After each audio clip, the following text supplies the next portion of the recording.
All right, thanks, Connell. Attorney General Jeff Sessions is pushing back against more criticism coming from the president. This time, President Trump is lashing out over the way Sessions is choosing to investigate FISA abuse allegations by the Obama administration against the Trump campaign. This is what the president tweeted. Why is AG Jeff Sessions asking the Inspector General to investigate potentially massive FISA abuse? Will take forever, has no prosecutorial power, and already late with reports on Comey, etc.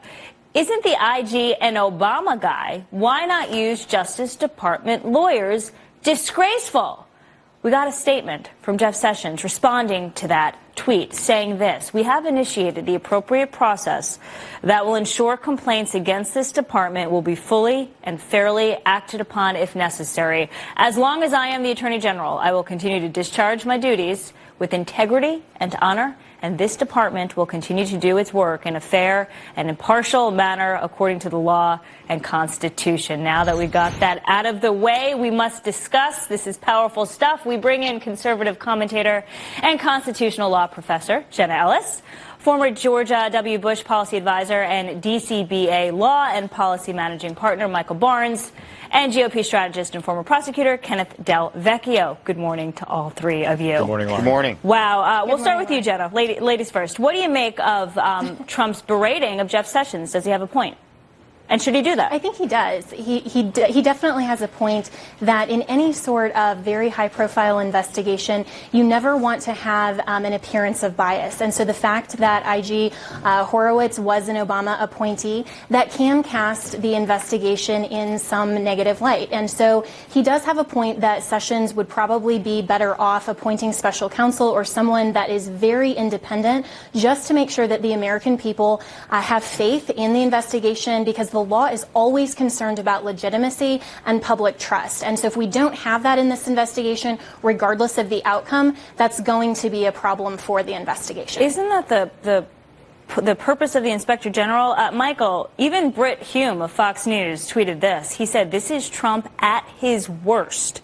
He's asking that the DOJ investigate itself. The Inspector General, who has his own staff of lawyers and investigators, at least enjoys a measure of independence from the department. Trump still wants the AG to act as his political goalie. Yes, Britt is right there, Lauren, because the Inspector General by law is the one who is objective and transparent. The job that he has is to investigate allegations of abuse and misconduct in the DOJ and FBI. And what that means is that he and his staff do not work with the prosecutors and the agents at the FBI and DOJ. They don't have relationships to protect or friendships within the agencies that they would be investigating. And so they have greater objectivity. Furthermore, greater transparency, because they report to Congress. And so there's public knowledge plus the ability to take action politically thereafter. So Sessions is absolutely right to stay above the fray of politics and avoid the whims of the president in this case, instead follow the law. Kenneth, we keep hearing reports that President Trump just doesn't like Jeff Sessions, and he goes out of his way to berate him. The Washington Post is reporting that he calls him Mr. Magoo, basically saying he's elderly and you know, just not capable. What do you make of that? Look, I don't know about the Mr. Magoo part, but I don't agree with my colleague over there. The Inspector General is part of the entire political process. These people are all tied in together. They're all friends with each other. They all know each other. So there's nothing really separate and distinct. If you've been in government, you know people are afraid of the IG. No. More so, the Inspector General has no prosecutorial authority whatsoever. The Inspector General, however, by his job description, has the authority to investigate. So let him inspect and determine if there's any criminal law or civil law violations. But that's not enough. We need a special prosecutor in this case. And the reason we need a special prosecutor is because the prosecutor can ultimately prosecute. And here's a novel idea. So can the Attorney General. Put 3 of them in place. Yeah, so can the Attorney General, but they're an internal affairs division in this case. I want to take a special prosecutor. If there's ever a constitutional crisis, and I hate to throw around that phrase because it's overused, if there's ever one, there's one now, because American citizens are being illegally surveilled in a clandestine court that ordinarily would have no scrutiny whatsoever.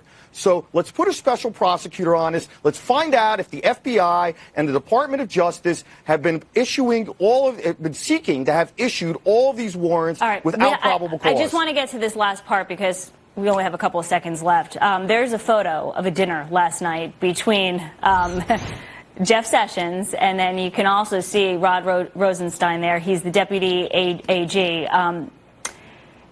Handling the Russia investigation essentially because of the Sessions recused himself. Is this a show of solidarity, Jenna, against President Trump? What do you make of this? The optics of this? I don't know that it's. I don't know that it's really a show of solidarity against President Trump. I think that he's been consistently just calling for transparency. He's calling for just to make sure that the American people actually have trust. And so I agree with my colleague that said, we need a special prosecutor. We need to make sure that this isn't a partisan or political effort. And so, regardless of the optics there, I think that President Trump is right to keep harping on this point and making sure and making it clear to the American people that he's concerned about ultimately the legitimacy of the law here and protecting American interests. All right. Well, Jenna and Ken agree. Michael, thank you as well. Good to see all three of you. Thanks, Lauren.